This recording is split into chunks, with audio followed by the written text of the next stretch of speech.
나중에는 어떻게 사람들과 친해질 수 있는지 그걸 다 그냥 까먹게 되어버리더라고요. 우와, 이것도 재밌습니다.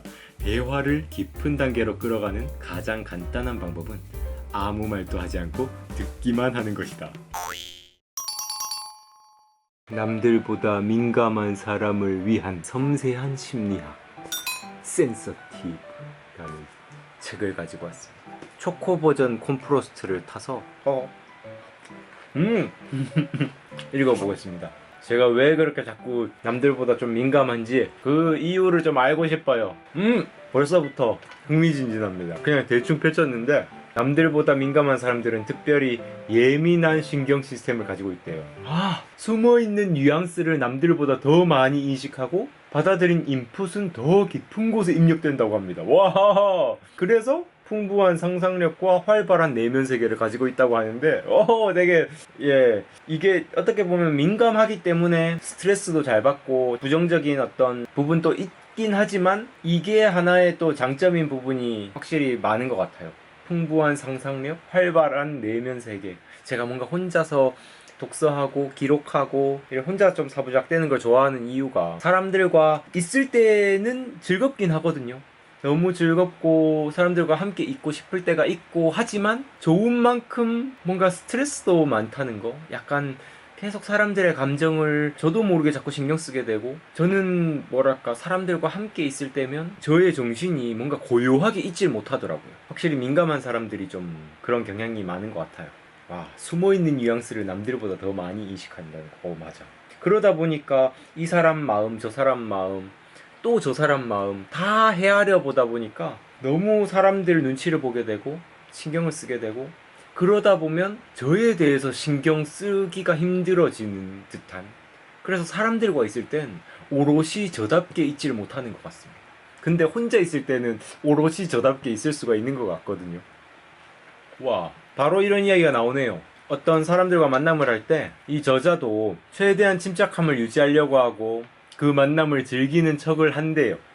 근데 속으로는 엄청난 에너지를 쏟아붓고 있어서 결국 나중에는 완전히 탈진해버리고 만다고 합니다. 다른 사람들한테는 사소한 자극일 수 있는데 이렇게 민감한 사람들한테는 좀 과도한 자극으로 압도되게 되는 거죠. 맞아요. 그러다 보니까 혼자 있는 걸 더 선호하게 되고, 그러면 약간 딜레마에도 좀 빠지는 것 같습니다. 사람은 결국 좀 행복하고 인간답게 좀 살려면 그래도 사람들과 계속 관계를 하고 이렇게 두루두루 잘 지낼 수도 있어야 되는데, 혼자 있는 걸 너무 즐기다 보면 어느 순간부터 점점 관계하는 시간들을 아예 그냥 좀 배제해버리게 되더라고요.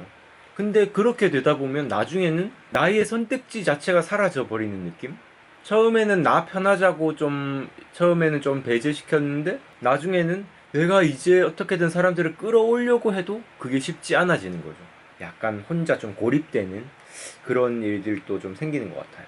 저 같은 경우는 그래도 이렇게 축구 모임을 따로 하고 축구 관련해서 사람들과 그래도 만남을 계속 유지하고 있어서, 그리고 제가 하고 있는 프로그램을 또 진행하니까 그것도 저한테는 일종의 계속 만남으로 이어지고 있기 때문에 저는 그래도 좀 관계를 계속 이어가는 그런 환경이 유지되고 있긴 한데, 한때 저도 독서를 처음 시작하고 한 몇 년 동안은 약간 거의 고립되다시피 혼자 있는 시간만 계속 즐기다 보니까 나중에는 그냥 사람들과 어떻게 연결이 되어야 하는지, 어떻게 사람들과 친해질 수 있는지 그걸 다 그냥 까먹게 되어 버리더라고요. 아, 진짜 맛있다. 어렸을 때 먹었던 제티 맛이 나요. 와.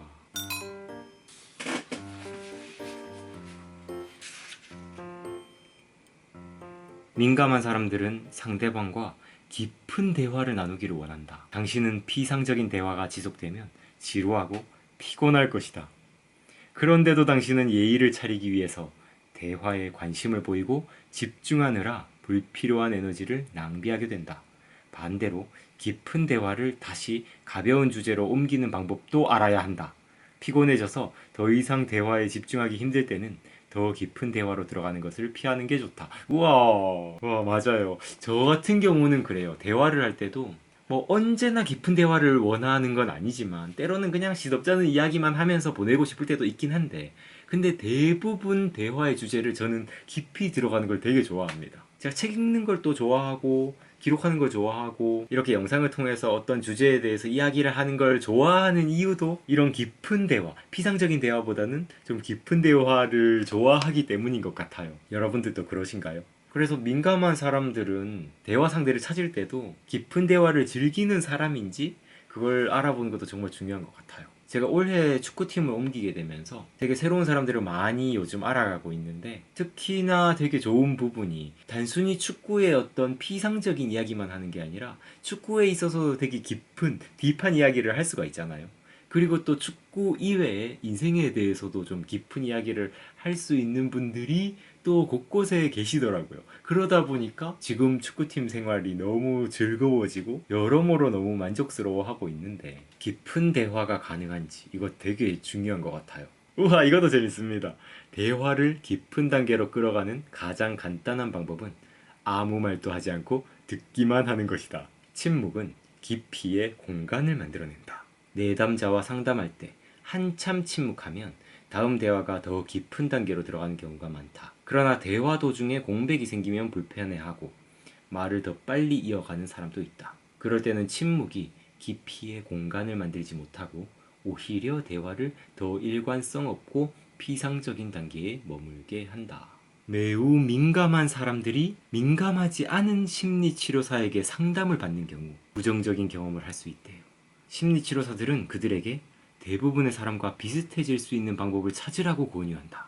그들은 한계를 벗어나라.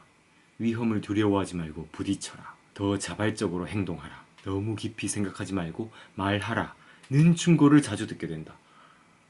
와. 민감한 성향을 잘 이해하지 못하는 심리치료사는 낯선 사람이 많은 장소에 가서 일부러 그들과 부딪혀보라는 과제를 내준다. 그러나 그녀가 낯선 사람을 피하는 이유는 그들이 두렵기 때문이 아니다. 자기 자신이 받을 과도한 자극으로부터 스스로를 보호하려는 심리가 그런 상황을 회피하는 태도로 나타나는 것이다. 억지로 낯선 사람들을 만나야 할 때 여자는 피곤을 느끼고 평상시에 잘 작동하던 상황 인식 능력과 사회적인 기능을 발휘하지 못하게 된다. 결국 낯선 사람들과 편하게 교제하기 위해 시도한 노력은 역효과를 가져온다.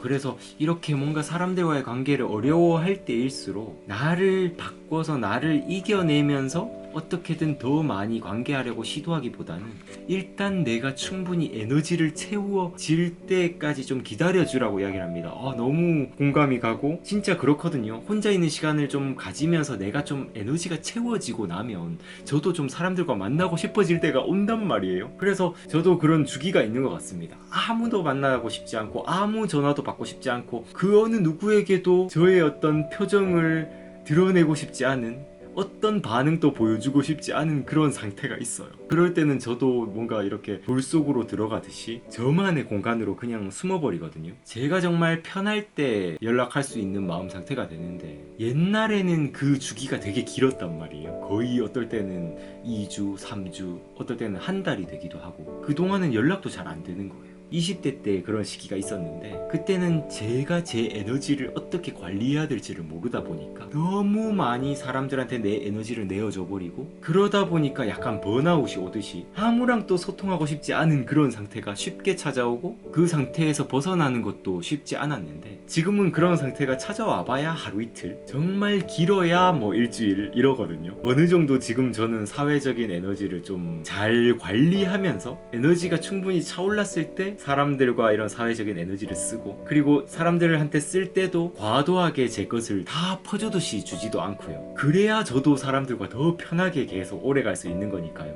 근데 책에서도 이렇게 이야기를 합니다. 억지로 할 말을 찾기 힘들면 침묵을 인정하고 받아들여라. 그것만으로도 부족한 에너지를 아낄 수 있다. 무엇보다 중요한 것은 자신의 민감한 모습을 있는 그대로 받아들이고 사랑하는 것이다. 자기 자신에게 지나친 자극을 주지 않으면서 욕구를 충족시킬 수 있는 방법으로 상황을 조정해야 한다. 그런 방법에 익숙해지면 다른 많은 문제도 해결할 수 있다. 이전보다 더 편하게 사회생활을 할 수 있고 더 많은 에너지를 가지고 있는 것처럼 느끼게 될 것이다. 진짜 너무너무 공감합니다. 혹시 지금 좀 많이 민감하셔서 답답하시고 나는 뭔가 사람들과 잘 사귈 수 있는 사람이 아닌가 하면서 자책하시거나 하시는 분들이 있다면 꼭 말씀드리고 싶어요. 저도 심하게 저 자신을 좀 자책하고 나는 진짜 글러먹은 인간이구나 막 이렇게 생각을 할 때가 있었거든요. 근데 그럴 필요가 없습니다. 나라는 사람이 그렇게 생긴 거고 지금 내가 에너지가 없기 때문에 뭔가 마음의 여유가 생기지 않는 거거든요. 우리의 몸도 그렇잖아요. 밥을 먹지 않고 내가 영양분을 채워주지 않았는데 몸에서 막 힘이 불끈불끈 솟아서 안 먹고 잘 지내고 이럴 수 있는 게 아니잖아요. 먹어야 온몸에 영양분이 돌고 내가 그 에너지를 가지고 일도 하고 사람들과 만나고 할 수 있는 것처럼 우리의 이런 정신적인 에너지도 평소에 잘 관리하고 잘 이렇게 채워질 때 그렇게 에너지가 좋은 상황에서 사람들과 관계도 또 잘 할 수가 있고 나라는 사람이 매우 민감한 사람이지만 그래도 지금은 좀 사람들과 관계를 하면서 내 민감함을 좋은 방향으로 사용할 수 있겠다. 사람들한테 공감도 해주고 하면서 그렇게 인간관계를 또 유지할 수 있지 않을까 이런 생각을 해봅니다. 에너지가 너무 많다고 과하게 쓰는 것도 조심할 필요가 있는 것 같고요. 에너지가 없다고 내가 또 막 무작정 그 없는 에너지를 끌어내려고 할 필요도 없는 것 같고요. 에너지가 없을 때는 조용한 시간을 가지면서 휴식을 하면 좋을 것 같고요. 저 같은 경우는 독서를 하고 기록을 하면서 휴식을 하거든요. 특히 이 책 같은 경우에는 오늘 이렇게 읽어보니까 너무너무 공감되는 이야기들이 많고 위로도 되고 도움되는 꿀팁들도 많았습니다. 오늘 저는 또 이 폼롤러와 함께 하루의 마무리를 해보겠습니다. 현재 시각은 2시 30분입니다. 오늘은 하루 종일 영상 편집도 하고 외국어 공부도 했고 독서도 했습니다. 이렇게 일기도 썼습니다. 오늘 할 일들을 하나하나 마치고 나니까 진짜 너무너무 기분이 좋네요. 이제 넷플릭스 드라마를 조금만 보다가 자겠어요. 요즘 제가 나의 해방 일지를 보고 있는데 예전에 한 1편 중간쯤까지 보다가 뭐야 하면서 꺼버렸었거든요. 그러다가 다시 추천이 뜨길래 그 보던 부분부터 계속 봤거든요. 왜 이걸 진작에 안 봤나 생각이 들 정도로 너무 재밌는 거예요. 지금 그래서 한 3편인가 4편인가 보고 있는데 새로운 밥 친구가 생겼습니다. 만나고 헤어지고 여러분들도 오늘 하루 수고하셨습니다. 다음 영상에서 또 만나요. 감사합니다. 성장하는 방송, 성장에 관한 방송 우기부기TV 손수욱이었습니다. 뿅!